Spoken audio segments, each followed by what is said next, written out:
Ako po si Miss Winnie at ito ang ating kwento. Gabi na nang makarating ako sa bahay ng lola ko. Galing pa akong Maynila. Pagkababa ko ng tricycle, napansin ko na kagad na sobrang tahimik ang paligid. Medyo kumunot ang noo ko nang makita ko ang sitwasyon sa lamay ng lola ko. Wala akong nakitang tao. Walang nagsusugal, walang naglalarong mga bata, ibang-iba sa sitwasyon noon kapag kami ang nakikipaglamay. Naalala ko kapag may pinupuntahan kami ni Lola noong bata pa ako, may mga nagpapakape at ako enjoy na enjoy sa mga nakalapag na cornic at butong pakwan sa mesa. Ang lola ko kasi noon palagi niyang sinasabi na kailangan daw makisama kami sa kapitbahay. Yung pagpunta raw sa mga lamayan at libing para ka rin daw nag-i-invest kasi kapag siya ang namatay, siguradong may magpupunta sa lamay at libing niya. Kaya naman nagtaka ako kung bakit ganun. Bakit walang tao?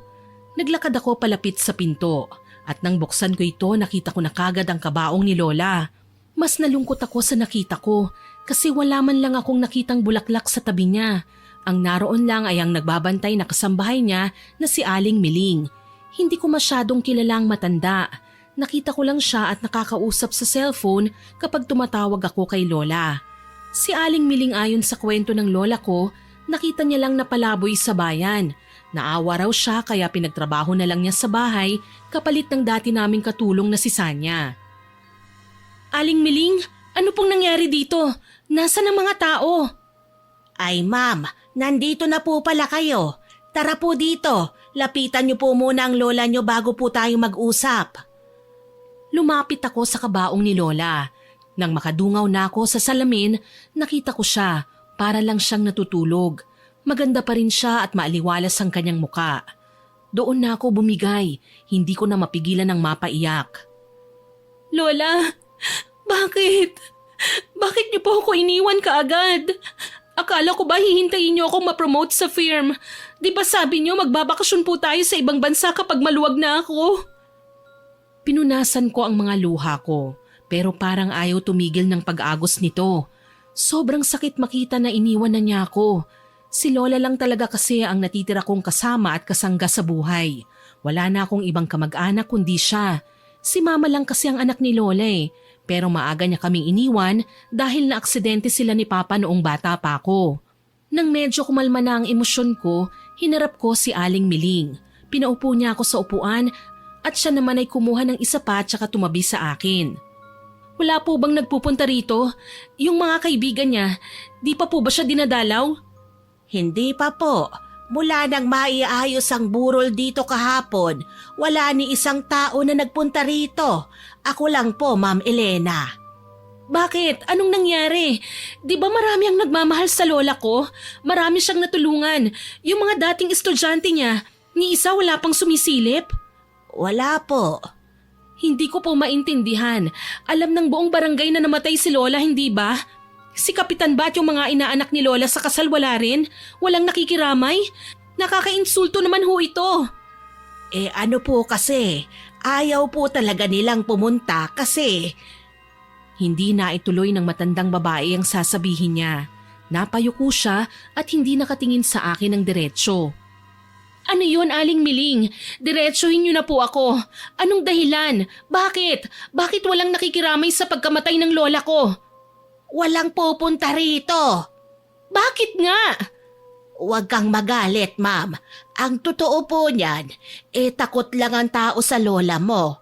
Kilala po kasi siyang mambabarang dito sa baryo eh. Walang gustong lumapit. Marami po ang galit sa kanya. Ano? Mambabarang? Nababaliw ka na ba? Kung ano-anong sinasabi mo eh. Anong klaseng kasinungalingan yan? Hindi po ako baliw at hindi ito kasinungalingan. Yan ang alam ng lahat ng tao rito sa baryo. Pinaglololoko niyo ba ako? Namatay ang lola ko tapos ganyan ang sasabihin niyo sa akin sa pag-uwi ko? Mambabarang? Saan galing ang chismis na yan? Matagal na itong usap-usapan, ma'am. Hindi mo lang alam kasi nasa Maynila ka at hindi ka umuuwi rito.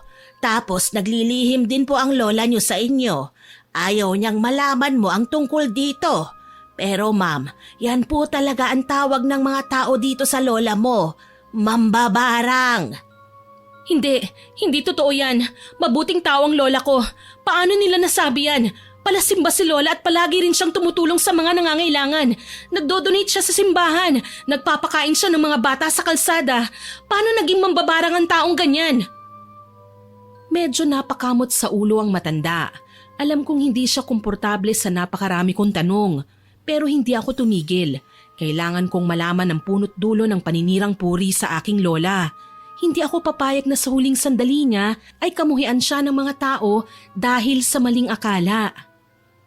Ma'am Elena, sabi po ng mga tao, panakip-butas lang daw po yung mga ginagawa ng lola mo para raw hindi siya mahalata na isa siyang alagad ng dilim. Ano? Panakip-butas? Alagad ng dilim? Ang kakapal ng mukha nilang sabihin yan pagkatapos nilang makinabang sa lola ko? Sino nagsabi niyan? Sabihin niyo sa akin, sino ang nagpakalat ng chismis na yan? Pupuntahan ko sila ngayon din. Hindi ko na po matukoy kung sino ang nagsimula pero lahat po sila, ganyan talaga ang tingin sa lola mo. Buong baryo ay naniniwala na isa talaga siyang mambabarang.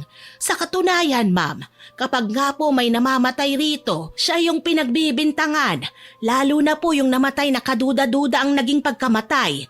Kasi karamihan sa mga albularyo na pinagpapagamutan nila, iisa lang po ang sinasabi, may mambabarang daw dito sa baryo. Sila bang nagsabi na mambabarang ang lola ko? Sa pagkakaalam ko, wala naman silang binabanggit na pangalan. Pero yung mga tao, nag-a-assume po sila na si lola mo nga yun. Isang malaking kalokohan yan. Nasa modernong panahon na tayo. Mali na basta-basta na lang pinagbibintangan ng lola ko. Yun nga po ang sinasabi ko Kaso may mga nangyari kasi rito. Anong mga nangyari? Sabihin niyo sa akin, ano ang ginawa nila para sirain ng ganito ang lola ko? Naalala niyo si Mang Tomas, yung nakatira sa likod ng bahay natin? Oo, yung umaangkin ng kapirasong lupa ni lola sa likod. Ano namang kinalaman niya rito? Nag-away sila ng lola mo last year. Nagkasagutan sila sa barangay. Sinabihan ng lola mo si Mang Tomas na wag nang tatapak sa lupa niya kung hindi may mangyayari sa kanya. Natural lang na magalit si lola. Lupa niya yun Inaangkin ni Tomas. Ano ngayon kung nagbanta si lola? Pananakot lang yun dahil makulit yung tao. Kinabukasan pagkatapos ng away nila, lumaki ang tiyan ni Mang Tomas. Hindi siya makaihi, hindi siya makadumi. Namimilipit siya sa sakit sa loob ng 3 araw. Dinala sa albularyo, hindi raw makaihi. Kalokohan, may sakit sa bato si Mang Tomas. Matagal na siyang manginginom. Baka nga nagka-kidney failure yung tao Bakit isisisi kay lola? Dinala ba nila sa ospital? Pina-check up ba sa doktor? Hindi na po umabot sa doktor. Namatay si Mang Tomas noong 3 araw. Simula noon, natakot na ang mga tao sa lola mo. Dahil lang doon? Isang coincidence lang yon, Aling Miling. Nagkataon lang na umatake yung sakit ni Mang Tomas pagkatapos nilang mag-away ni lola. Hindi ibig sabihin nun mambabarang ng lola ko. Meron pa kasing ibang nangyari pagkatapos nun. Naalala mo ba si Nena? Yung may-ari ng sari-sari store dyan sa kanto? Ano naman ang nangyari sa kanya? Nawala ng pera ang lola mo. 5,000. Nakita ng lola mo na ang anak ni Nena ang pumasok sa kwarto niya at kumuha ng pera. Pumunta ang lola mo kay Nena para bawiin yon. Tama naman si lola. Ninakawan siya Pero nagalit si Nena. Pinahiya niya ang lola mo sa kalsada. Sinabi niya na sinungaling raw ang lola mo at hindi magnanakaw ang anak niya. Umuwi ang lola mo na umiiyak. Kinagabihan nagkasakit ang anak niya. Huwag niyong sabihin kinulam din ni lola yung bata. Nilagnat ng mataas yung bata. Tapos kinabukasan, nagsuka siya ng mga buhay na insekto, mga itim na uod at maliliit na ipis. Tama ka, si lola mo nga rin ang pinaghihinalaan nila na nagparusa sa bata. Hindi totoo yan. Baka nakakain lang ng panis yung bata o may sakit sa sikmura. Walang taong nagsusuka ng buhay na insekto. Gawa-gawa lang nila yan para siraan si lola kasi nahuli silang nagnakaw. Maraming nakakita Hindi lang si Nena. Nakita ko rin. Nakita nyo? Nagsuka ng ipis yung bata sa harapan nyo? Oo. Dumalaw ako sa bahay nila para sana makipag-ayos, pabor sa lola mo. Nakita ko mismo ang bata na nakayuko sa planggana at sumusuka ng mga insekto. Baka hallucination mo lang yon. O baka may mga ipis talaga sa planggana nila bago pa man sumuka yung bata. Bakit ganun? Bakit si Lola kagad ang pinagbintangan nila? Kasi walang ibang kaaway ang bata at nagbanta rin ang lola mo na may babalik sa kanila na masama dahil sa ginawa nilang pagnanakaw. Isang malalim na buntong hininga ang pinakawalan ko. Hindi talaga ako makapaniwala na totoong ginawa yun ng lola ko. Maaaring minsan ay matabil siyang magsalita kapag galit pero pangaral lang niya yun. Hindi nagbabanta ang lola ko eh. Imposible yun. Hindi siya ganon, Miss Winnie. Ikaw, Aling Miling, naniniwala ka ba na mambabarang si Lola? Muli siyang yumuko at hindi makasagot sa akin. Ngunit ang pananahimik niyang yon ang dahilan kung bakit lalong uminit ang ulo ko. Talaga ba? Pati ikaw naniniwala? Mahigit 1 taon ka nang kasama ng Lola dito, hindi ba? Nung kunin ka niyang kasambahay, ano ka ba? Di ba isa ka lang palaboy? Tinulungan ka niyang makapagsimula ulit at mamuhay ng normal, tapos ganyan ang iniisip mo sa kanya? Sinasabi ko lang sa'yo kung ano ang nakita ko at kung ano ang nangyari. Wala akong sinabi na pinag-iisipan ko ng masama ang lola mo. Sa palagay mo, bakit ako lang ang nandito? Tsaka wag mo nga akong sumbatan tungkol sa pagtulong niya sa akin. Ni minsan hindi niya ginawa yan sa akin. Ako lang ang nagbantay sa kanya at nagmalasakit hanggang sa huling hininga niya. Tama ka. Pasensya ka na. Nadala lang ako ng galit at inis kaya ako nasabi yun. Pero bakit hindi niyo sinabi sa akin kagad? Sana natulungan ko si Lola. Ayaw niyang ipasabi sa'yo.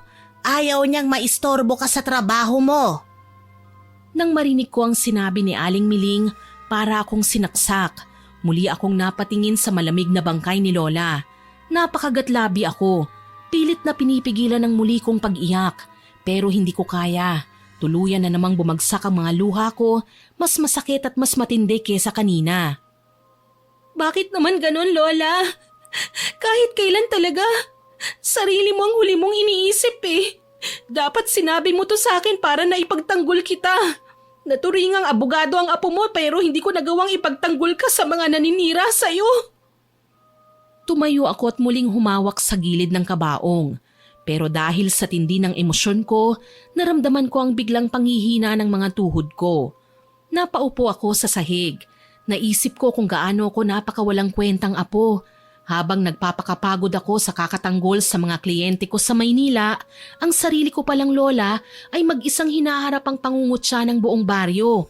Na namatay siya kasama ang mga maling akusasyon sa kanya ng mga tao.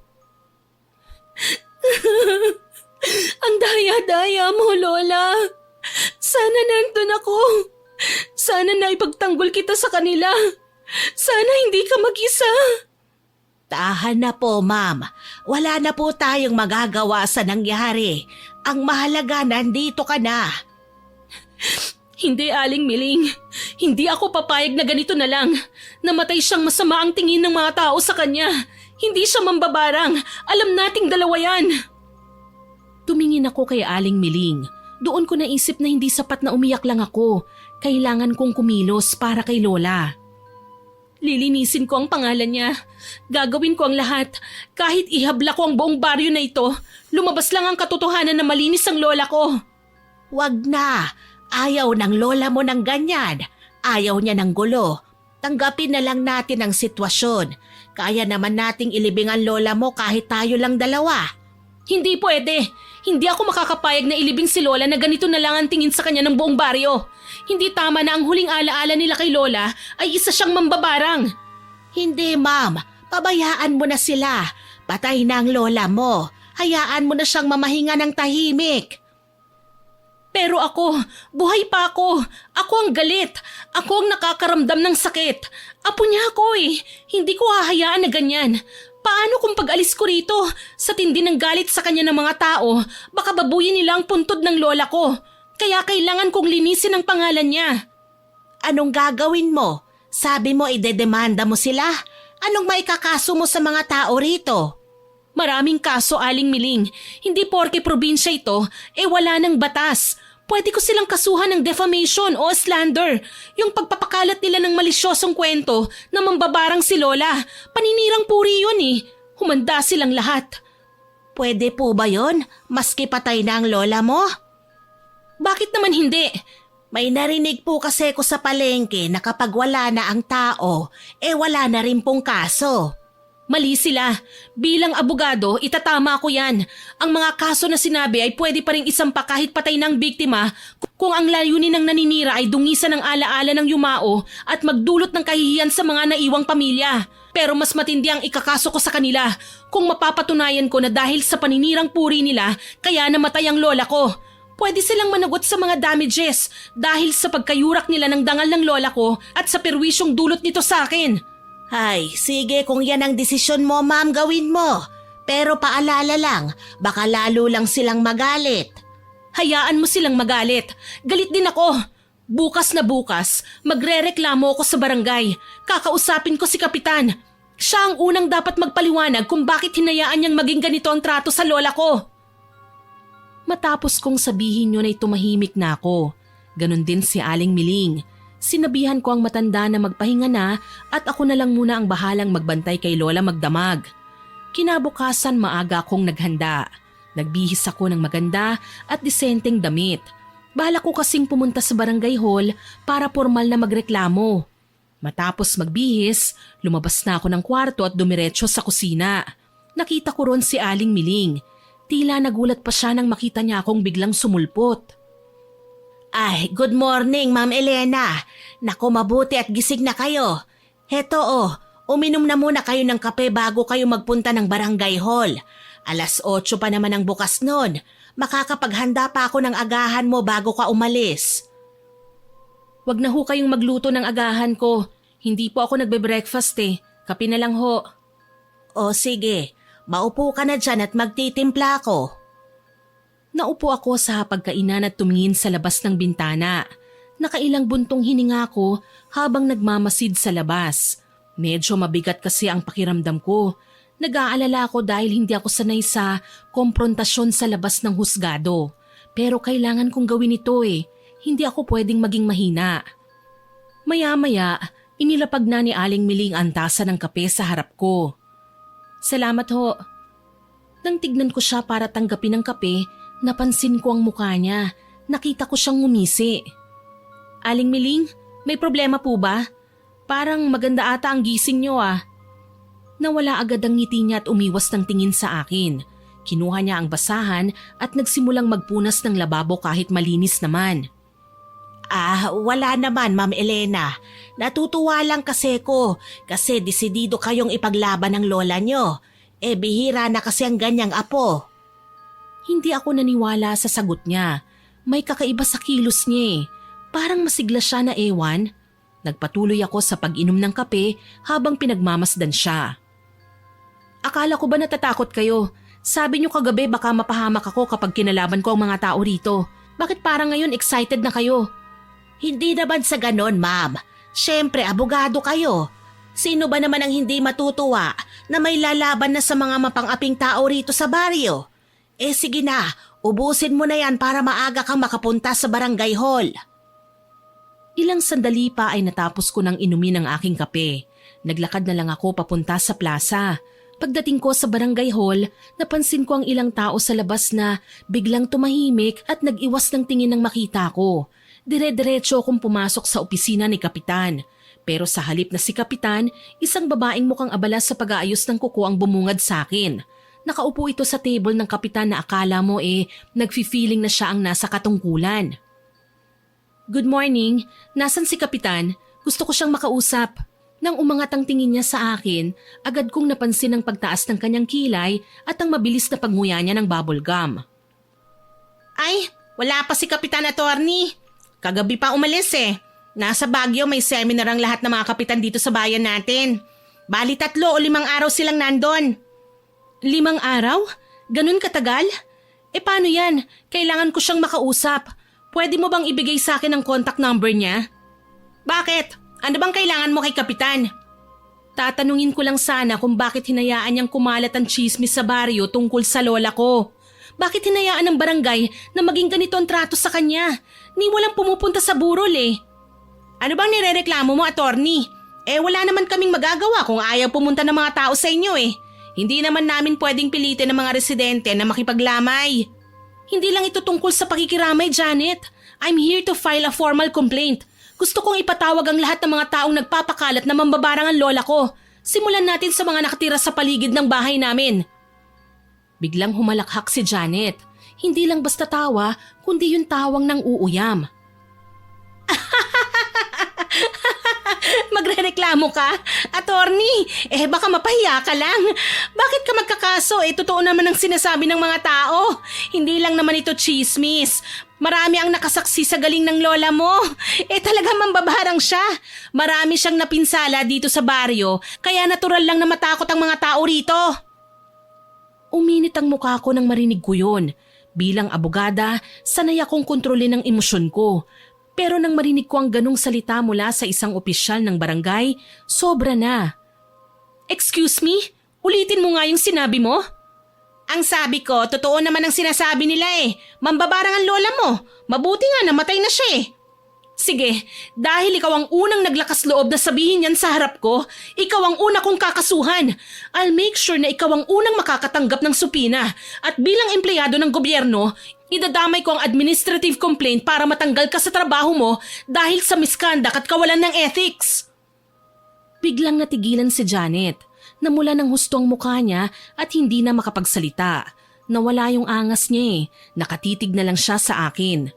Pero matapos ang ilang segundo, pilit niyang binawi ang kanyang sarili para hindi na tuluyang mapahiya. Bakit naman ako ang unang kakasuhan mo? Nagsasabi lang naman ako ng opinyon ko base sa naririnig ko sa mga tao rito. Hindi naman akong pasimuno ng kwento Marami kaming nakakita dun sa mga naging biktima.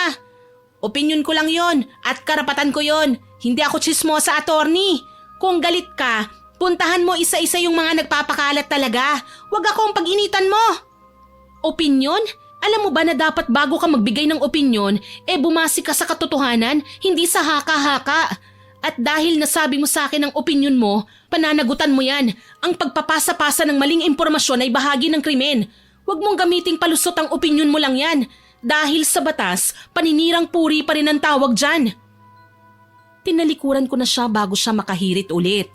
Hindi ko na hinintay na makabawi siya. Ramdam ko ang tensyon sa loob ng silid pero wala akong pakialam. Paglabas ko ng pinto ng barangay hall, huminga ako ng malalim. Epal na sekretarya? Hindi naman maganda? Napaka-chismosa? Naglakad na ako pauwi. Pagdating ko sa bahay, nadatnan ko si Aling Miling. Mag-isa na naman siyang nagbabantay sa burol ng lola ko. Nakaupo siya sa silya malapit sa pinto at mukhang malalim ang iniisip. Dumiretso ko sa harap ng kabaong at tinignan ko ulit ang mukha ni Lola. Maaliwalas at maganda talaga siya. Payapa ang mukha niya sa loob ng salamin. Kaya hindi ko talaga maisip kung paano siya nagawang tawaging mambabarang ng mga tao sa baryo namin. Wala sa itsura niya ang manakit ng kapwa lalong-lalo na sa ugali niya. Makalipas ang ilang minuto ng pagtayo ko ron, naupo ako sa tabi. Lumapit si Aling Miling sa akin. Anong nangyari sa lakad mo sa barangay? Nakausap mo ba si Kapitan? Anong sabi niya? Walang nangyari. Wala dun si Kapitan Nasa Baguio raw. May dinaluhang conference. Mukhang maghihintay pa ako ng 5 araw bago ko siya makaharap. Nako, medyo matagal-tagal pa nga po yun, ma'am. Aabutin pa yata ng libing bago bumalik yun. Pero bakit parang naimbyer ng pagmumukha nyo? May nangyari ba ron? Sasagutin ko sana siya tungkol sa naging sagutan namin ng epal na sekretarya doon, pero biglang may narinig kaming tumatawag mula sa labas ng bakuran namin. Tao po! Tao po! Agad kaming nagkatinginan ni Aling Miling. Akmang lalakad na sana siya para lumabas at silipin kung sino yon, pero mabilis ko siyang pinigilan. Ako na po ang haharap. Dito na lang po kayo. Tumayo ako kagad at naglakad palabas ng pinto papunta sa gate namin. Paglabas ko, nakita ko ang isang pamilyar na babae. Nakatayo siya doon, umiiyak at may dalang isang maliit na plastik na may mga biskwit at kape. Sanya? Ikaw ba yan? Pagkakita niya sa akin, mabilis siyang pumasok sa gate at sinalubong ako ng isang napakahigpit na yakap. Napahagulgol siya sa balikat ko. Dahil doon napaiyak na rin ako. Hindi dahil sa lungkot, kundi dahil sa saya na sa wakas ay may nakaalala rin kay Lola na meron ding nakiramay sa akin kahit papano. Si Sanya ang dating kasambahay ni Lola. Bata pa lang siya, nagtrabaho na siya sa amin. Kasabay ng pagtatrabaho niya, pinag-aral naman siya ni Lola. Siya ang nagbabayad ng tuition at gumastos hanggang sa makapagtapos siya ng college. Nang makapagtrabaho siya at mag-asawa, doon na siya tuluyang na maalam at umalis bilang katulong ni Lola. Sa bayan sila nanirahan ng asawa niya. Elena, pasensya ka na kung ngayon lang ako nakarating ha.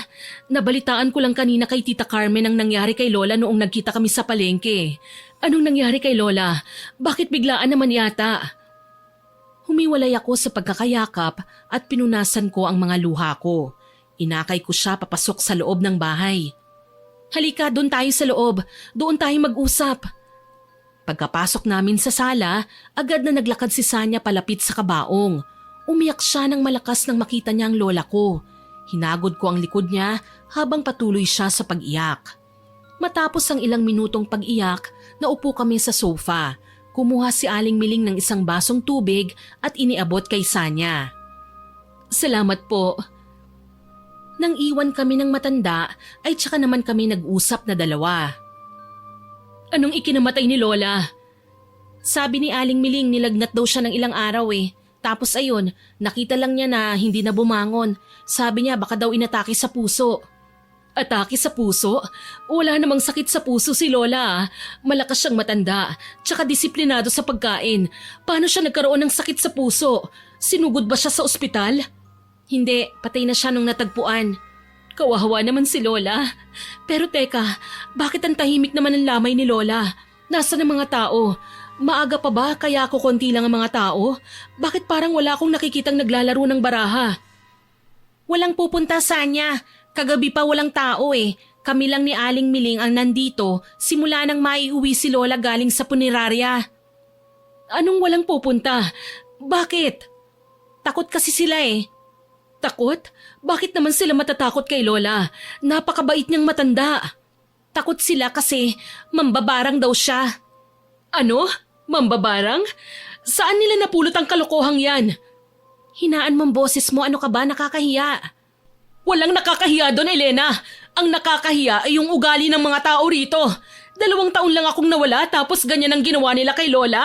Siniraan nila ng ganyan katindi? Anong ginawa ni Lola sa kanila para pagbintangan siya? Sumingit si Aling Miling sa usapan namin. Sanya, may mga nagkasakit kasi rito sa baryo at namatay pagkatapos nilang makaaway ang lola nyo. Kaya yung mga tao, siya ang pinagbintangan. Agad na sinabi ni Aling Miling ang mga ikinuwento niya sa akin kagabi. Ganun na lamang ang galit ni Sanya nang marinig ang lahat ng ito. Mga siraulo pala talaga sila eh. Naniniwala pa sila sa mga ganyan? Hindi magagawa ni Lola Maria yon. Naku, mapepektusan sa akin yung mga makakating labi na yan eh. Malaman ko lang talaga kung sino ang nagchismis. Humanda sila sa akin. Humanda talaga sila. Ididemanda ko sila. Naku, wag na yang demanda. Matagal yan eh. Gusto mo, alamin natin kung sino-sino sila? May alam akong pwedeng parusa sa kanila. Ano yon? Bumulong sa akin si Sanya. Nanlaki ang mga mata ko sa narinig ko sa kanya. Sabi niya, palulumpuhin daw namin. May kilala raw siyang pwedeng gumawa. Naku, hindi ko kayang gawin yon, Sanya. Wag na. Ikaw ang bahala kung ayaw mo. Para rin naman to kay Lola eh. Para makapaghiganti tayo sa mga nagwalang ya sa kanya. Sabagay, pero mahirap talaga yon. Baka mamaya tayo naman ang karmahin. Tama ka. Mahirap nga ang makarma. Hay, ang kakapal talaga ng mukha nila.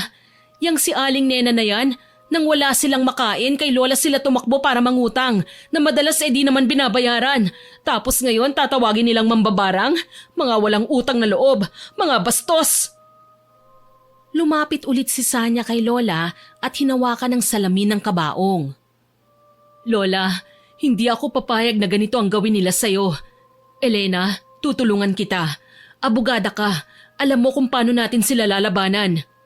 Oo, Sanya, lalaban tayo. Sa katunayan yan, galing ako kanina sa barangay hall. Pero ang naabutan ko si Janet.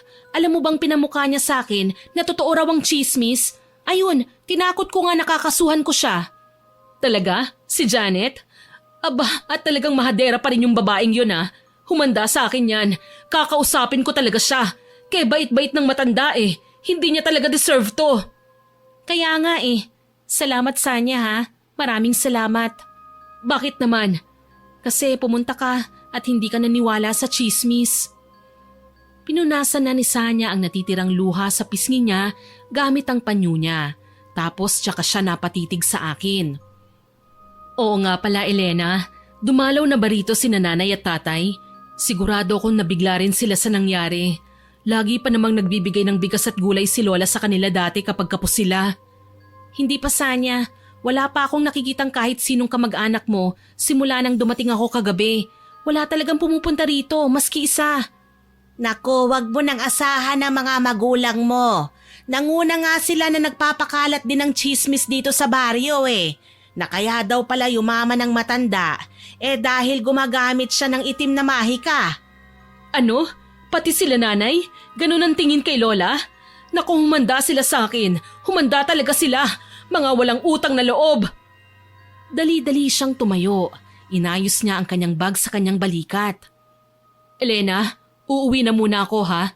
Kailangan ko silang makausap. Pagsasabihan ko ang mga yon. Huwag kang mag-alala. Dadalhin ko sila rito para humingi ng tawad kay Lola. Pangako yan, babalik din ako kagad. Tumango lang ako. Pagkasabi niya ay naglakad na si Sanya ng mabilis palabas ng pinto at umuwi na. Nang makaalis si Sanya, muli akong naupo sa sofa. Nakaramdam ako ng matinding pagod sa buong katawan ko. Biglang sumakit ang ulo ko dahil sa dami ng nangyayari simula pa kagabi. Wala pa akong matinong tulog o pahinga. Lumapit sa akin si Aling Miling. Magpahinga ka na muna sa kwarto mo, Ma'am Elena. Ako na lang muna ang bahala sa lola mo rito. Hindi ko siya pababayaan. Mamaya kung gusto mo, salitan tayo. Pagkatapos mong magpahinga, ako naman. Opo. Sige, okay nga po yon. Susubukan ko munang umidlip. Aling Miling, salamat po ah. Salamat kasi hindi mo iniwan si Lola. Wala po yon. Ayos lang po, ma'am. Sige na, pumasok ka na sa silid mo. Binitiwan ko na ang mga kamay niya. Iniwan ko na siya sa sala at dumiretso ko sa silid ko. Pagkapasok ko, madilim ang kwarto. Hindi ko na binuksan ang ilaw.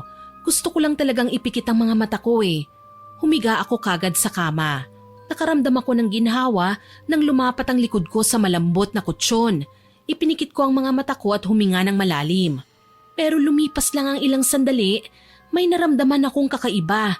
May gumagapang sa likod ko. Noong una, inisip ko baka langgam lang. Pero patuloy pa rin ito sa paggapang hanggang sa pumunta na sa pisngi ko. Kinamot ko ang pisngi ko, may nakapa ako. Kinuha ko at hinagis. Nang sindihan ko ang ilaw sa side table ko, nakita ko na ipis yun. Mabilis akong napaupo at nagpagpag pa ng damit. Nang matapos ay hihiga na sana ako ulit, pero may naramdaman na naman ako. Sa hita ko naman, dalawa sila, gumagapang pababa sa binti ko. Tinanggal ko kagad yun, pero pagtingin ko sa kumot, marami na sila. Lumalabas sila mula sa ilalim ng mga unan ko. Lumalabas sila mula sa gilid ng kama. Yak! Bakit ang dami? Saan ba galing tong mga to? Nanginginig ang buong katawan ko sa pandidiri.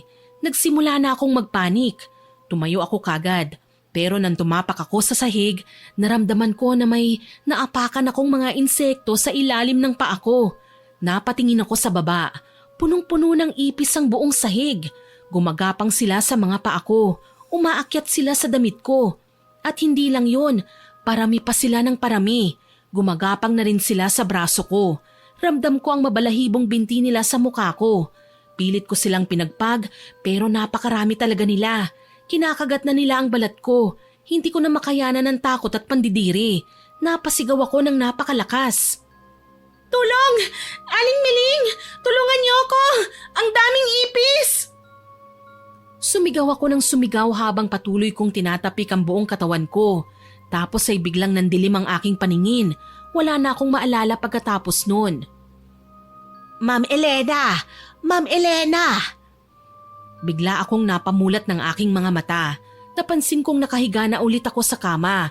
Agad na hinanap ng aking mga mata ang ipis pero wala na sila. Ayos lang po ba kayo? Hindi ko siya masagot.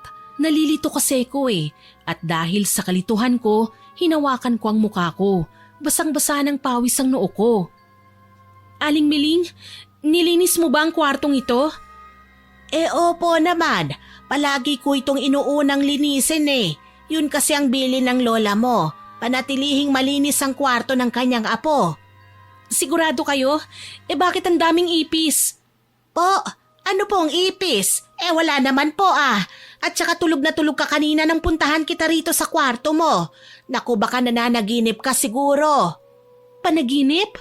Imposible. Agad kong sinabi sa kanya ang mga nakita ko. Habang nagsasalita ako, tinignan ko ang reaksyon niya. Inaasahan kong magugulat siya o mag-aalala sa akin. Pero hindi siya kumibo. Nakatayo lang siya at nakatingin sa akin ng walang reaksyon. Yun ang mga nakita ko Marami pa po pala akong gagawin sa labas, Ma'am Elena. Magpahinga na lang po kayo ulit dyan. Ano? Teka lang, nag-uusap pa tayo Ngunit dire-diretso siyang naglakad palabas ng kwarto at isinara ang pinto. Naiwan akong nakaupo sa kama. Mabilis ang tibok ng puso ko at pakiramdam ko po, hihimatayin ako sa nerbiyos. Agad akong lumabas dahil pakiramdam ko may mga insektong muling lilitaw. Paglabas ko ay naabutan ko siyang nasa tapat ng kabaong ni Lola. May malaking kandila siyang hawak at sinindihan niya ito. Inilagay niya ito sa tabi ng kabaong tapos pumikit siya at nagsimulang magdasal. Tahimik lang akong nakatayo sa likuran niya. Hinintay siyang matapos. Nang matapos siyang magdasal, tumabi ako sa kanya. Laking gulat niya nang makita ko. Ay, kabayo! Ano ba naman yan, Ma'am Elena? Nanggugulat naman ho kayo Muntik na akong atakihin sa inyo Pasensya na po, Aling Miling. Hindi ko naman sinasadya Hindi lang talaga ako mapakali sa kwarto Gusto ko sana kayong tanungin ulit tungkol dun sa nangyari sa akin kanina Ma'am, panaginip lang yun. Huwag niyong masyadong isipin. Walang kahulugan yun. Masyado ka lang sigurong pagod at stress sa mga nangyayari. Kaya kung ano-ano ang nakikita mo, mag-relax ka lang. Pagkasabi noon ay naglakad na ang matanda papunta sa sofa. Naupo siya ron at tumitig sa kawalan na tila ayaw niya nang ituloy ang usapan namin. Wala na akong nagawa kundi ang bumuntong hininga. Hindi ako kumbinsido sa sinabi niya pero wala rin naman akong mapapala kung pipilitin ko siya. Naupo na lang ako sa tabi ng kabaong at ako naman ang nagbantay sa labi ni Lola. Lumipas ang ilang oras. Pagsapit ng hapon, narinig ko na ang pagbukas ng gate namin. Mabilis akong tumayo dahil inaasahan ko na sina Sanya at ang mga magulang niya ang dumating. Pero paglabas ko ng pinto, nakita ko si Sanya na naglalakad mag-isa. Paglapit niya sa akin, napansin ko kagad na namamaga ang mga mata niya. Umiyak siya. Niyakap niya kagad ako at humingi siya ng tawad. Elena, pasensya ka na Hindi ko sila mapilit. Patawarin mo ko. Bakit? Anong nangyari? Takot na takot ang mga magulang ko na magpunta rito. Elena, kaya pala walang taong nagpupunta rito ay dahil takot sila. May kumakalat kasi na chismis na pwede pa rin daw silang mapahamak kapag lumapit sila sa burol ng isang mambabarang. Ano? Anong mapapahamak? Naririnig mo ba yung sinasabi mo?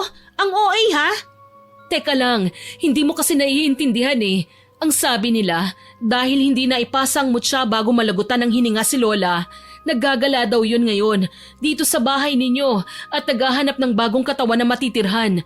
Kaya kahit mga magulang ko ayaw nilang lumapit dito. Ayaw nilang sila ang mapili ng mutya. Mutya? Anong mutya ba yung sinasabi mo? Mutya ng mambabarang yon. Isa yung itim na bato na nilulunok ng isang tao para magkaroon siya ng kapangyarihan. Kaya lahat sila takot na baka kapag pumasok sila rito, aksidenteng sa kanila lumipat ang sumpa. Alam mo bang pinagbabantaan nila kung itatakwil akong anak kung pipilitin ko silang makiramay? Ano? Mas pipiliin nilang itakwil ka kesa pumunta rito? Tumango siya. Tuluyan na akong pinanghinaan ng loob. Bumagsak ang balikat ko. Wala na pala talaga akong magagawa dahil lahat pala talaga ng tao dito sarado na ang isip. Kinalimutan na talaga nila kung gaano kabuti ang lola ko. Kung ganon, bukas na bukas ay ipalilibing ko na ang lola ko. Napatigil sa pag-iyak si Sanya at gulat na tumingin sa akin. Ano? Pero paano yon? Ganon-ganon na lang? Hindi ba lalaban tayo? Wala na akong magagawa, Sanya. Kung mismong magulang mo nga hindi mo mapilit eh. Yung ibang tao pa kaya ang mapipilit natin na maniwala sa atin? Bukas na bukas rin, pagkatapos ng libing, uuwi na ako sa Maynila. Iiwan ko ng lugar na ito. Anong gagawin mo rito sa bahay? Ibebenta ko na, Sanya. Bahala na. Kung gano'n ay sumusuko ka na? Ano pumapayag ka na ba na gano'n na lang ang isipin nila kay Lola? Hahayaan mo na lang na mambabarang ang itawag sa kanya? Napayuko ako. Tinitigan ko ang sahig. Hindi ako makasagot dahil alam kong tama siya eh. Pero sobrang pagod na ang isip ko. Ayoko nang ipilit ang isang bagay na ayaw intindihin ng mga tao. Uuwi na lang ako at kakalimutan ng baryo. Sige, kung yan ang desisyon mo, ikaw ang bahala. Habang nag-uusap kami, hindi ko napansin na panay na pala ang kamot ko sa kanang braso ko. Patuloy ako sa pagkamot hanggang sa biglang hinawakan ni Sanya ang kamay ko para pigilan ako. Elena, tama na. Ano bang ginagawa mo sa braso mo ha? Napatingin ako sa braso ko at pati ako ay nagulat. Namumula na ito ng husto at halos masugatan na ang balat ko dahil sa lakas ng pagkakamot. Hinawakan niya ang aking kamay at inilapit, bahagya niya itong itinaas. Hala, ano tong mga ito? Napano ka ba? Ang lalaki ng mga pantal mo oh. Hindi ko alam, ngayon ko nga lang nakita ang mga yan eh. Ilang sandali pa ay natigilan ako nang makaramdam ako ng labis na pangangati at hapdi sa likod ko. Bakit? Anong problema? Sanya, pati yung likod ko, sobrang katina. Tara sa kwarto, tignan mo nga. Pumasok na kami sa silid ko. Tinalikuran ko siya at itinaas ko ng bahagya ang likod ng damit ko para makita niya. Diyos ko, Elena, ang dami. Madami ang alin. Napakarami ng pantal mo sa likod mo. Namumula at namamaga. Nakakadiring tingnan. Ano bang nakain mo? May allergy ka ba? Wala naman akong nakain na iba eh. Kape lang ang ininom ko kaninang umaga. Tsaka gulay naman yung kaninang tanghali. Wala rin akong allergy simula pagkabata. Dahil sa ingay namin at sa pag-aalala sa boses ni Sanya, bumukas ang pinto ng kwarto. Pumasok si Aling Miling. Nanlaki ang mga mata niya nang makitang likod ko. Sus Mariosep, ano yan? Bakit nagkaganyan ang likod at braso mo, Ma'am Elena? Anong nangyari sa kanya, Sanya? Hindi ko rin po alam, Aling Miling. Bigla na lang daw nangati. Tignan niyo, sobrang dami. Tsaka parang parang kagat ng insekto. Nilapitan ako ni Aling Miling. Tinignan niya ng maigi ang mga pantal ko. Biglang nag-ibang reaksyon niya. Nawala yung gulat sa mukha niya at napalitan ito ng seryosong tingin. Hinawakan niya ako sa balikat at iniharap sa kanya. Huwag kang mabibigla, iha. Pero yung mutya ng lola mo, mukhang may napili ng lipatan. Po, ano pong sinasabi niyo? Ang mga pantal na yan, hindi yan kagat ng insekto o allergy. Yan ang palatandaan. Ang mutya ay sinusubukang pumasok sa katawan mo. Sigurado ka ba dyan sa sinasabi mo, Aling Miling? Bakit alam mo? Albularyo ka ba? Hindi. Pero may konting alam ako sa mga bagay na ganito kasi nanirahan ako sa bahay ng lola kong albularyo noon. Kaya alam ko na ikaw, Ma'am Elena, ang pinipili ng itim na bato. Kalokohan niyang sinasabi niyo.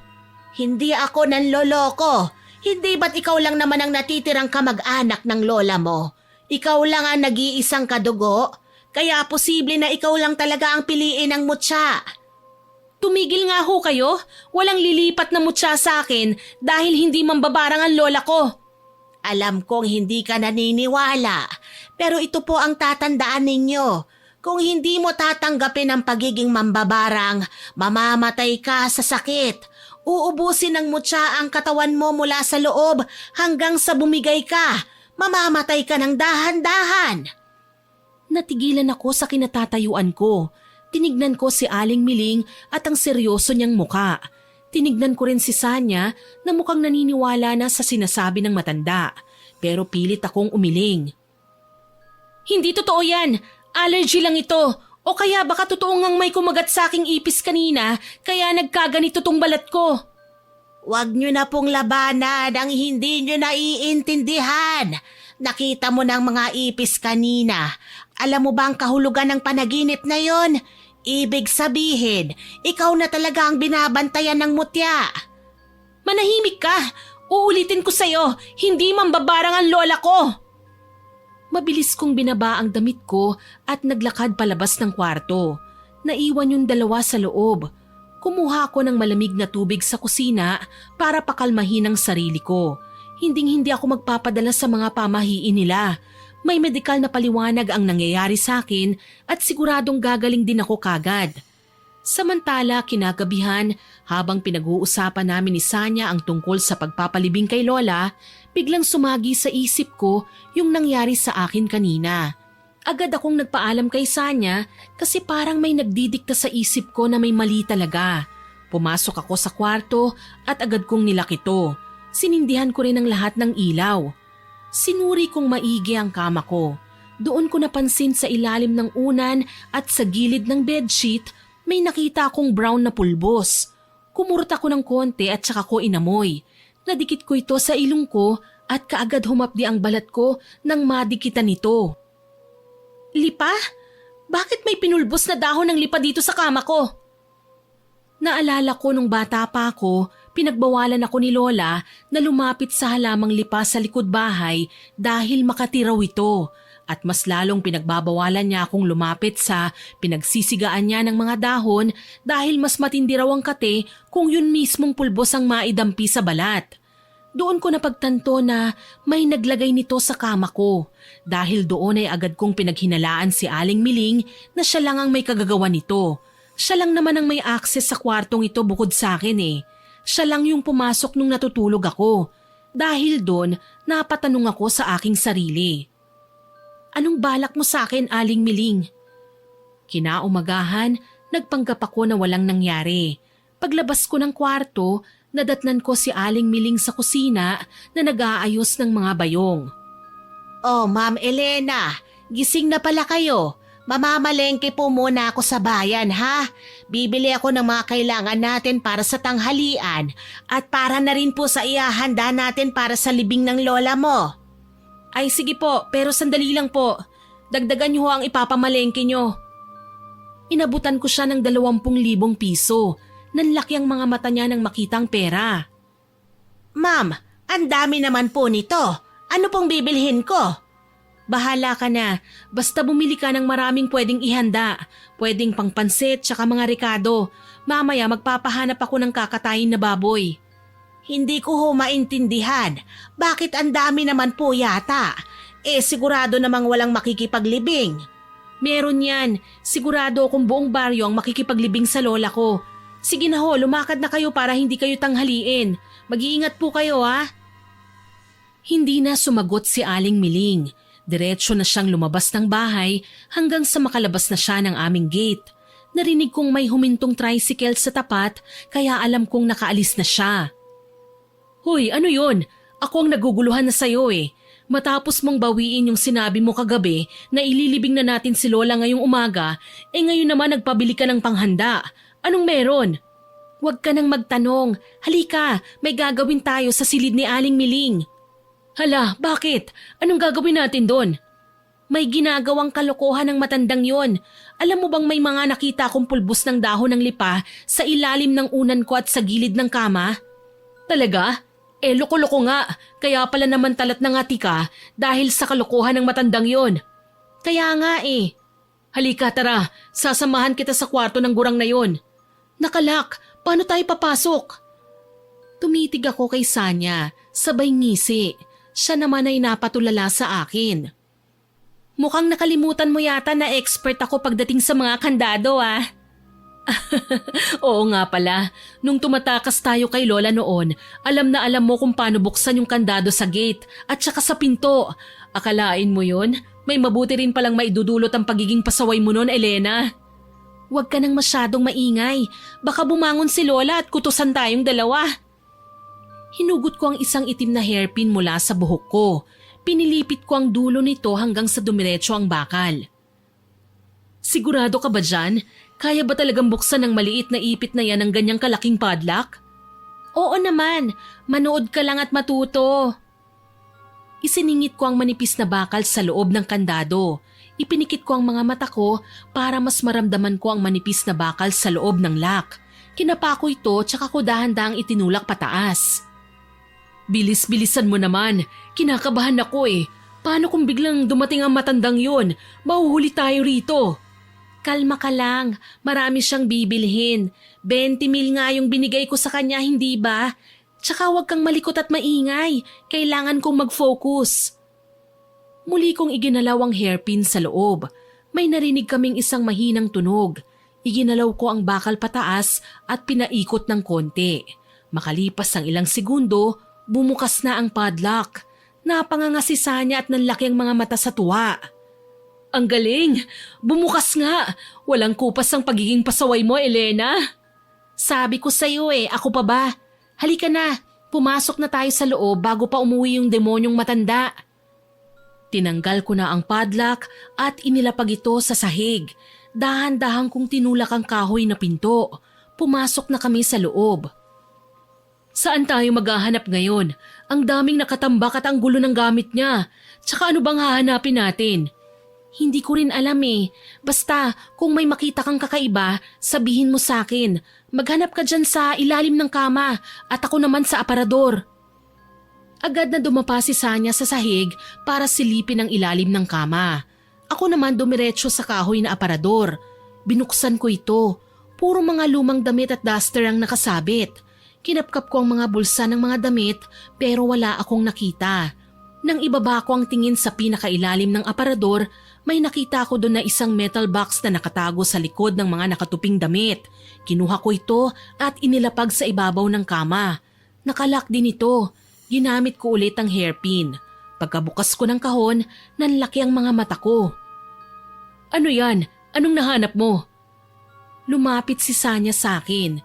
Inilabas ko ang isang makapal na brown envelope mula sa kahon.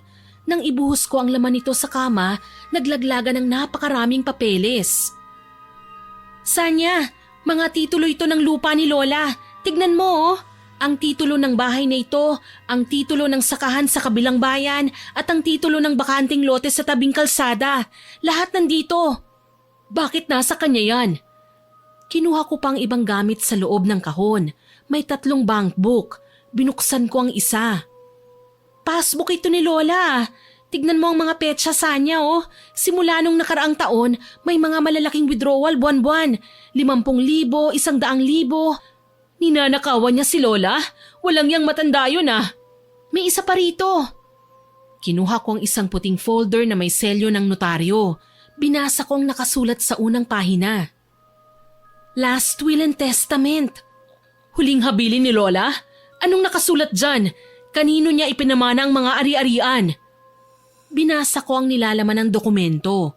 Ramdam ko ang biglang pag-akyat ng dugo ko sa aking ulo.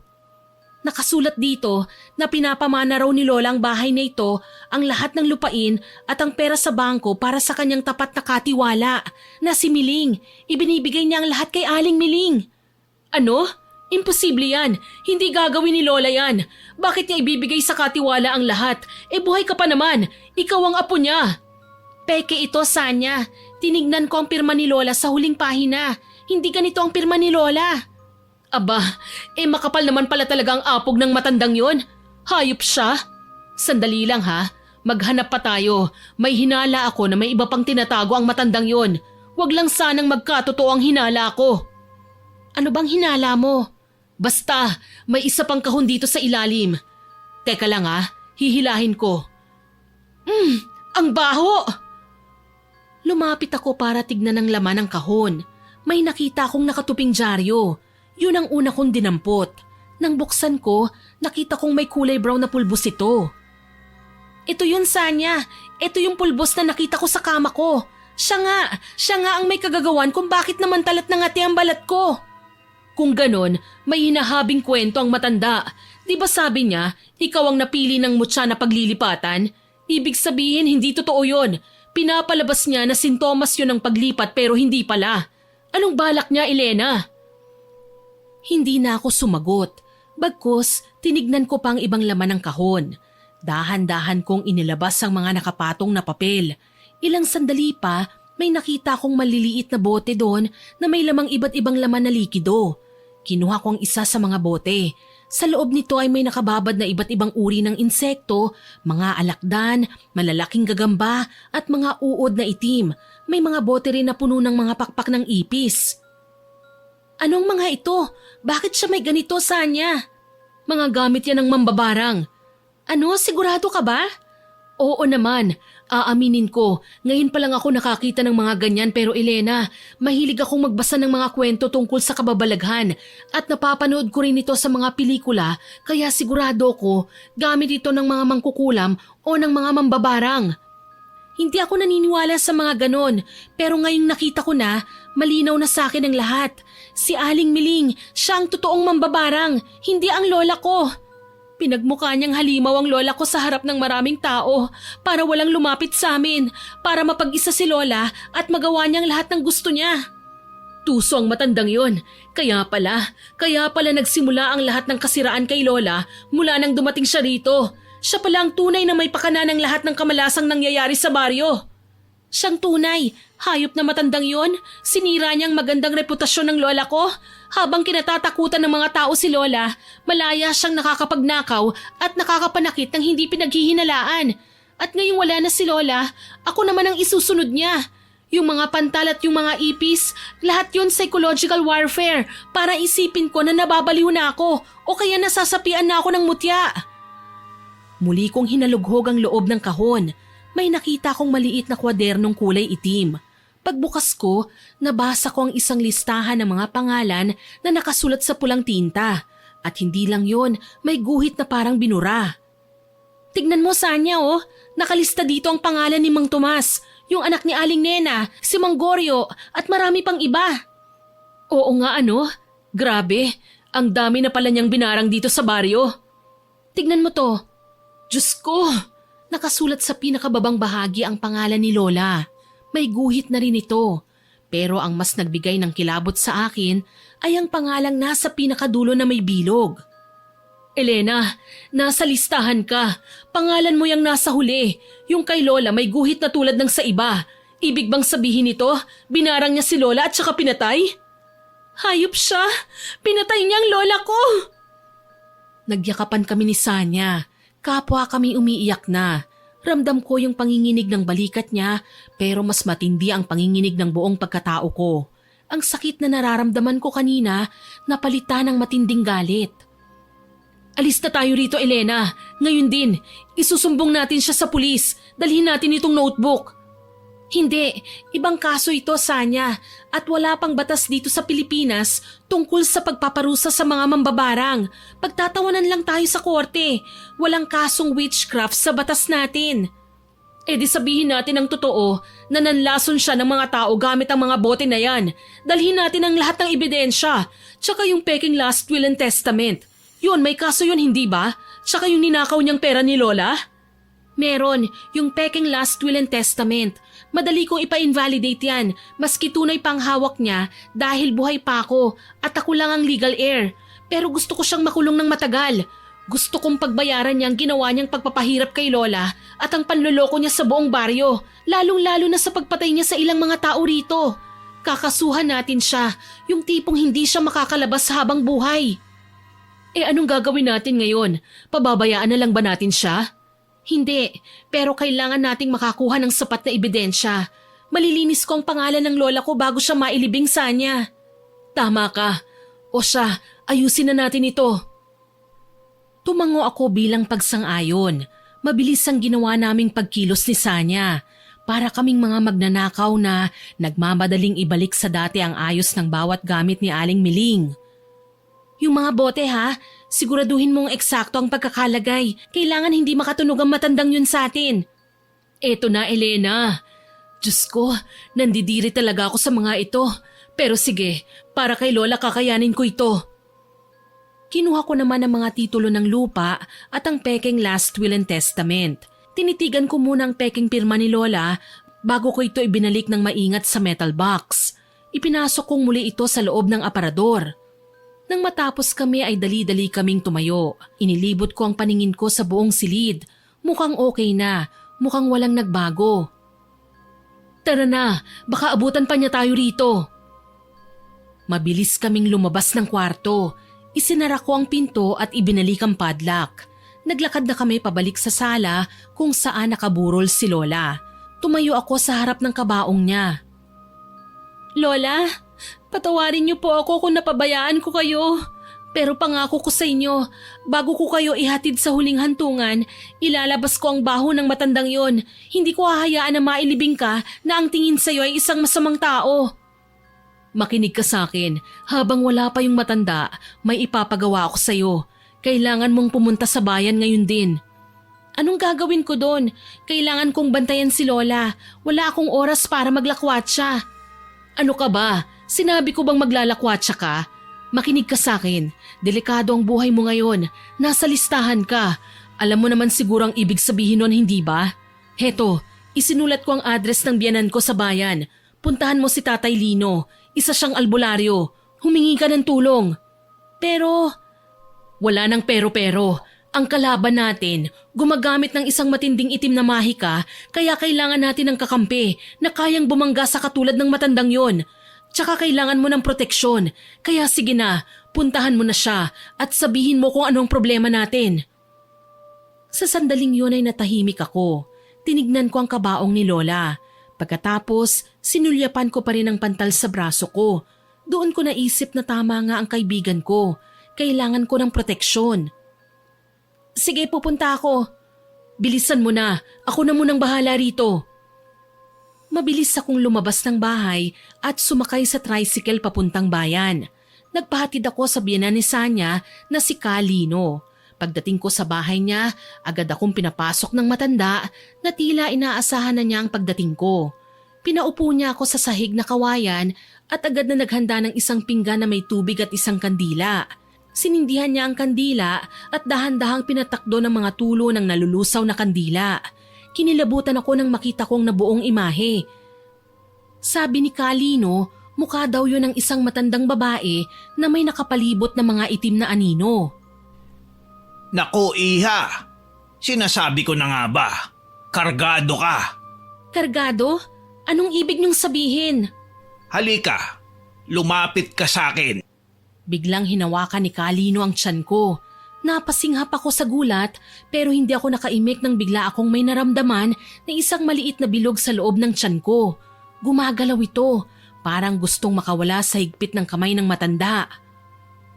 Ah! Kalino! Masakit! Sobrang sakit po! Aray! Tiisin mo, Iha. Kailangan nating matanggal ito dahil kapag hindi natin to nakuha, hawak niya ang buhay mo. Mamamatay ka anumang oras na gusto ka niyang patayin. Mas diniinan pa ng matanda ang pagkakahawak sa tiyan ko. Ang sakit ay hindi ko na maipaliwanag. Sigaw ako ng sigaw at parang nandidilim na ang paningin ko sa sobrang sakit at kirot. Labanan mo, Elena. Huwag kang susuko. Palabas na siya. Aray! Ayoko na ho! Tama na! Tama na! Ayoko na! Sa huling piga niya sa tiyan ko, parang may itinulak siya mula sa loob ko, paakyat sa lalamunan. Agad akong napasuka sa planggana na inilapit ni Kalino. Hinihingal ako, nanginginig ang buong katawan ko. Nang matapos akong magsuka, halos himatayin ako sa pandidiri. Sa gitna ng malapot na likido, may isang itim na insekto na kamukha ng ipis pero may mahabang galamay ito. Buhay pa ito at nangingisay sa loob ng planggana. Nakita mo yan? Yan ang sumpa na inilagay niya sa inumin o sa pagkain mo. Ang walang yang yun? Talagang nilason nga niya ako. Tumango si Kalino. Agad niyang binuhusan ng asin at kung anong langisang insekto at namatay ito. Pagkatapos ay kumuha siya ng isang kwintas na may itim na tali na may maliit na kahoy na krus. Sinuot niya ito sa akin. Ito ang pananggalang mo. Huwag mo itong huhubarin. Ano mang gawin niya sa'yo ngayon, babalik sa kanya.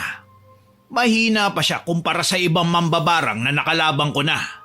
Pero mag-iingat ka pa rin, Iha, ha? Lalo na't di talaga siya takot na pumatay. Salamat po, Kalino. Mabuti na lang po talaga at agad akong pinayuhan ni Sanya na pumunta rito para magpagamot. Wala yun.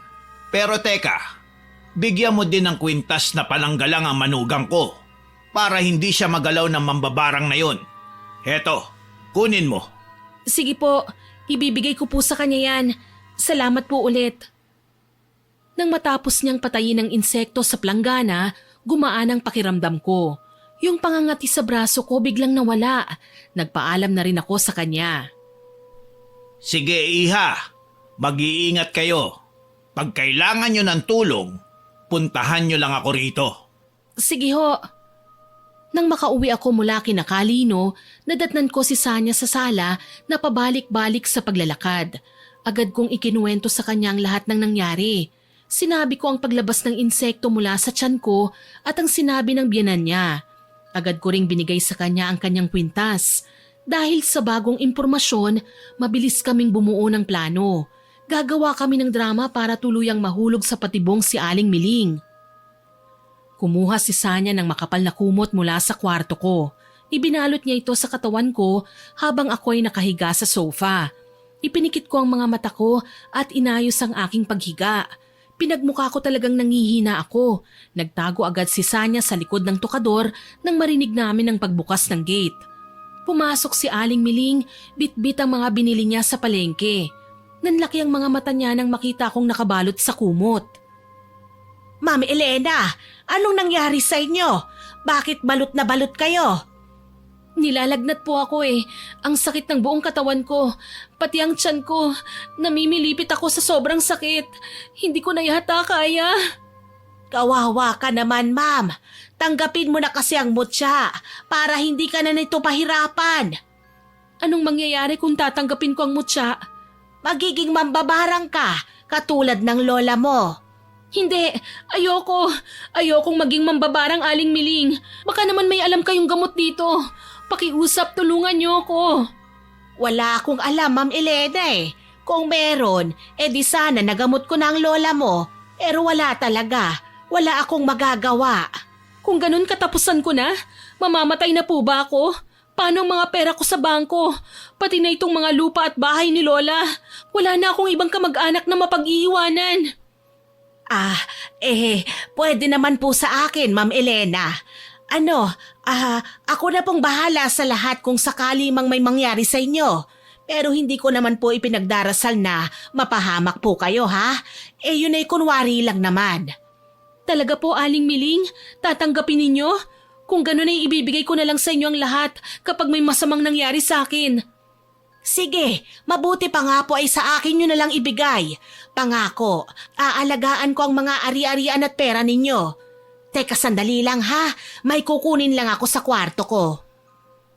Nagmamadaling naglakad si Aling Miling papunta sa kwarto niya. Pagbalik niya, may hawak na siyang puting folder at isang ballpen. Inilapag niya ito sa maliit na lamesa sa harap ko. Eto, ma'am, may blanco akong papel dito. Pirmahan nyo na. Teka lang ho, bakit blanco? Bakit blanco tong papel na pinapipirmahan nyo sa akin, Aling Miling? Para mabilis tayo, Ma'am Elena. Alam nyo naman, mahirap ang mga papeles sa gobyerno. Ako na ang magpapatala nito sa abogado sa bayan para hindi na kayo mapagod pa. Pirmahan nyo na lang para mailipat na sa akin ang lahat. Bilis na, baka mamatay pa po kayo rito sa sala eh. Tinitigan ko ang papel, tinitigan ko ang ballpen. Sa loob-loob ko nang gigigil na ako sa pagmumukha ng matandang nasa harap ko. Ang kapal eh, akala mo kung sinong maamong anghel na pangiti-ngiti habang naghihintay ng pirma ko. Dinampot ko ang ballpen at agad kong ibinatoto sa kanya. Tumayo ako at hinarap siya ng buong tapang. At sino ka naman sa inakala mo para ibigay ko sa iyo ang lahat ng yaman at pagmamayari ng lola ko? Hindi ako pipirma sa basurang papel na ito. Anong ibig sabihin nito, Ma'am Elena? Akala ko po ba sabi niyo suko na kayo? Oo, suko na ako. Suko na ako sa pag-iintindi sa kasamaan niyo. Sinungaling ka? Magnanakaw? Alam ko na ang lahat, Aling Miling. Pinasok namin ang kwarto mo habang nasa palengke ka. Nakita namin ang mga lason mo, yung mga garapon na puno ng insekto at pati na yung mga titulo at dokumento ni Lola na kinakamkam mo. Namula sa matinding galit ang mukha ng matanda. Nanlisik ang mga mata niya na parang gusto niya akong lamunin ng buo. Hindi siya makapaniwala na masusukol namin siya sa sarili niyang laro. Wala kang karapatang pasukin ang silid ko! Buwisit ka! Lapastangan ka! At bakit wala? Baka nakakalimutan mo, Aling Miling. Bahay namin ito ng lola ko. Kahit sa ang sulok ng bahay na ito, may karapatan ako. Pero ikaw, ano ka lang ba rito? Isa ka lang katulong. Katulong? Yun lang ang tingin mo sa akin? Matapos ang lahat ng ginawa ko para sa matandang yon, ako ang naghirap sa kanya habang ikaw ay nagpapakasarap sa Maynila. Nagtatrabaho po ako sa Maynila at nandun ang karir ko. Pinayagan ako ng lola ko. Alam mo, kung alam ko lang na isa kang ahas, hinanapan ko na lang sana siya ng ibang mag-aalaga eh. Yung hindi katulad mo na isang halimaw. Hindi ako halimaw! Talaga ba? Hindi ba halimaw ang tawag sa mga taong walang takot pumatay? Aminin mo, ikaw ang nambarang sa mga tao rito, hindi ba?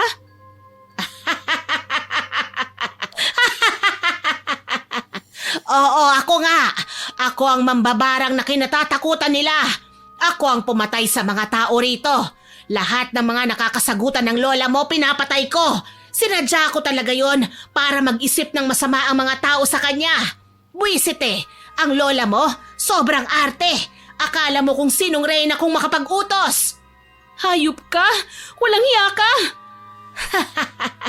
Tsaka alam mo bang ako rin ang unang nagpakalat ng chismis na mambabarang ang lola mo? At talagang proud na proud ka pa sa pagiging tsismosa mo?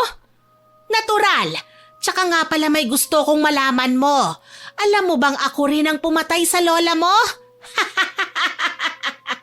At hindi lang yon, ikaw naman ang isusunod ko para lahat ng yaman nyo ay sa akin na! Huli ka! Lumabas si Sanya mula sa pinagtataguan niya. Nakataas ang cellphone niya at nakatapat ang kamera ng diretsyo kay Aling Miling. Nirecord niya ang buong pag-uusap namin katulad ng napagplanuhan naming dalawa. Huli ka na, matandang bruha! Nirecord ko ang lahat ng sinabi mo sa video na to. Demonyo ka! May ebidensya na kami! Malalaman na ng buong baryo ang lahat ng ginawa mo! Nanlaki ang mga mata niya. Napalitan ng takot at sobrang galit ang ekspresyon niya. Sumugod siya palapit kay Sanya para agawin ang cellphone. Mabilis akong humarang at itinulak siya palayo gamit ang dalawang kamay ko. Napasubsob sa sahigang matanda. Mga walang hiya kayo! Papatayin ko kayong dalawa! Hindi kayo makakalabas ng buhay sa bahay na ito! Agad na umupo ng maayos si Aling Miling. Nagsimula siyang umusal ng mga kakaibang salita. Ibang lengguwahe ang gamit niya, mabilis at nakakakilabot pakinggan. Biglang lumamig ang hangin sa loob ng sala. Nakita ko ang mga itim na anino na gumagapang sa pader na nakapalibot mismo sa pwesto ng matanda. Matapos magdasal, tumawa siya ng malakas at saka siya tumayo ng tuwid. Diretso ang tingin niya sa akin. Ngayon, damhin niyo ang aking kapangyarihan. Malulumpo kayong dalawa ngayon din! Medyo kinabahan ako matapos niyang sabihin yun. Pero hinawakan ako ni Sanya sa braso. Hinintay namin ang epekto ng sumpa. Lumipas ang ilang segundo, nakatayo pa rin kami ni Sanya. Pero biglang huminto sa pagtawa ang matanda. Nanghina ang kanyang tuhod. Bumaksak ulit siya sa sahig. Sinubukan niyang igalawang mga binti niya pero wala na itong lakas. Totoo nga ang sinabi ni Kalino. Anumang sumpa na gagawin niya laban sa amin ay siya mismo ang aani. Nag-rebound nga ang sumpa papunta sa sarili niyang katawan. Anong nangyayari sa akin? Ang mga binti ko, anong ginawa niyo sa akin? Ay, wag mo kaming tignan ng ganyan, Aling Miling. Wala kaming kasalanan dyan. Ikaw ang may gawa niyan sa sarili mo, hindi kami. Mga walang hiya kayo! Kami pa ang walang ya? Mas walang ya ka. Alam mo, kanina ko pa to gustong sabihin eh. Ambisyosa ka, gahaman ka, katulong ka lang, tapos gusto mong maging ka-level si Lola? Hindi ka na nahiya? Ako nga na mula pagkabata dito na nagtrabaho, hindi ko inasamang yaman niya, tapos ikaw na 2 taon lang, Gusto mong angkinin lahat kasi deserve mo? Eh di wow! Habang sumisigaw si Sanya, biglang bumukas ang pinto sa kwarto ni Lola. Nagulat ako nang lumabas doon ang mga magulang ni Sanya kasama ang dalawa pa nilang kamag-anak at ang mismong sekretarya ng barangay na kumari pala ng best friend ko. Napanganga ako sa gulat. Lumapit si Janet kay Aling Miling. Mabilis niya itong sinampal. Walang yaka, nilason mo ang isip naming lahat. Ang sabi mo, nakita mong matanda na binabarang si Mang Tomas. Tapos ikaw pala ang tunay na mambabarang. Ginawa mo akong tanga. Tigilan mo ako ha. Kasalanan ko bang tsismosa ka at madaling mauto?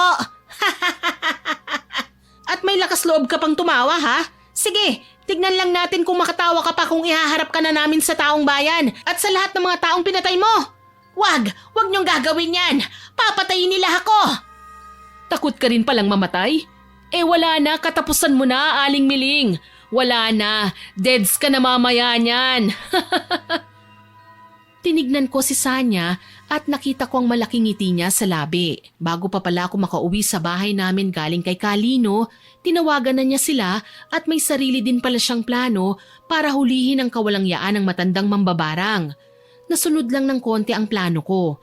Hinayaan niyang magtago sa loob ng silid ang mga ito para kusa nilang marinig ang pag-amin ng tunay na mambabarang. Samantala si Aling Miling naman nakahiga na lang sa malamig na sahig. Nalantad na ang kawalangyaan niya sa maraming tao.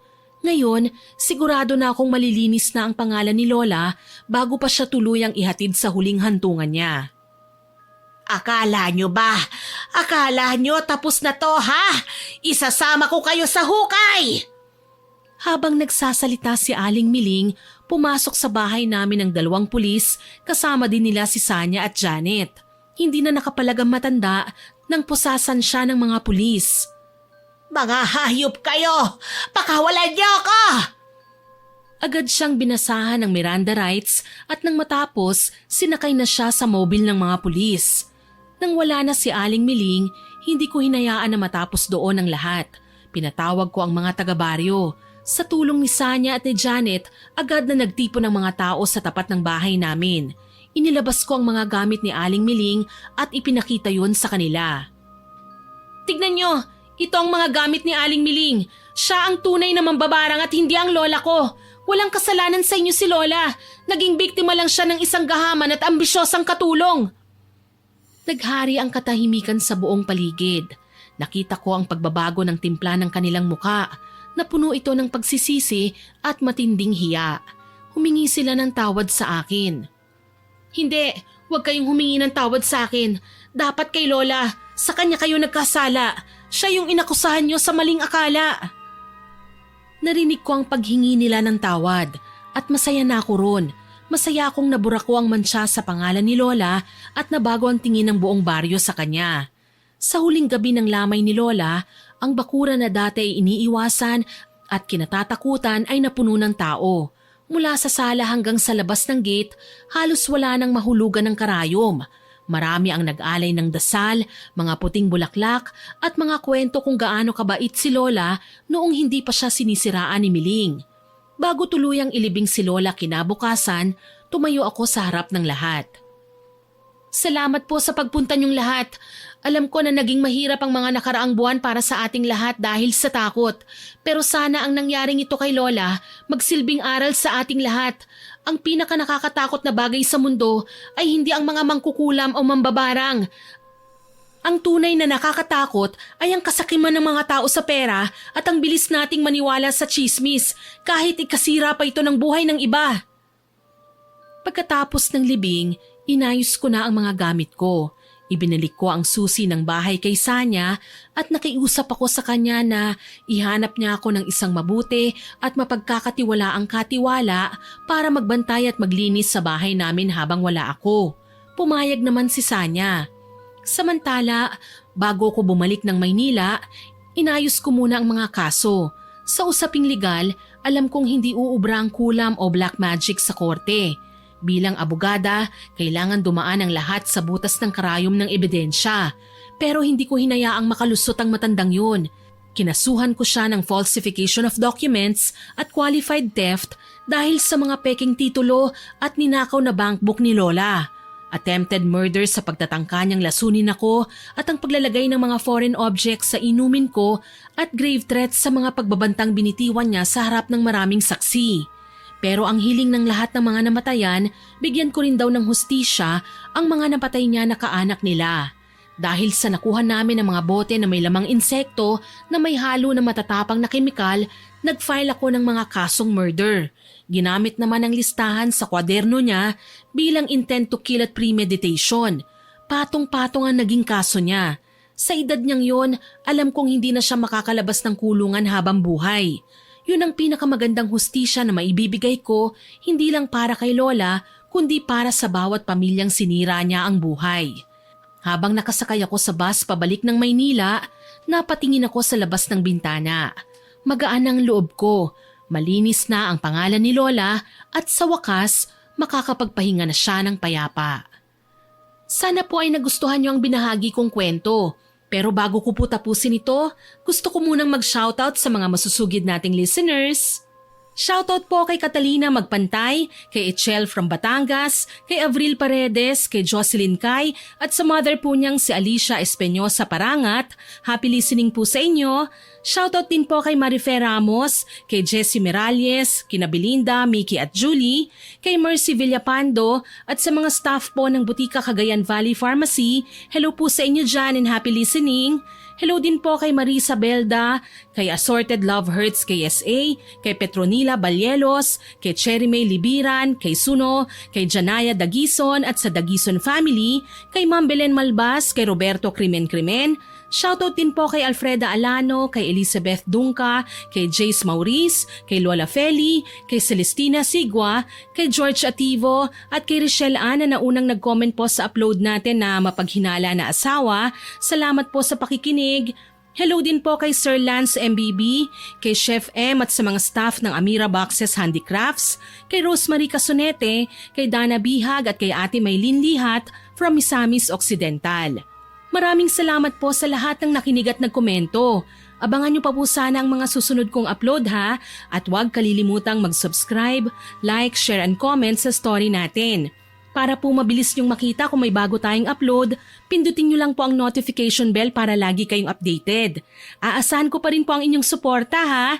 Ang goal po natin ay maka 100k subscribers tayo, kaya sana po ma-reach natin yan. Muli, ako po si Miss Winnie na nagpapasalamat sa walang sawa niyong pakikinig.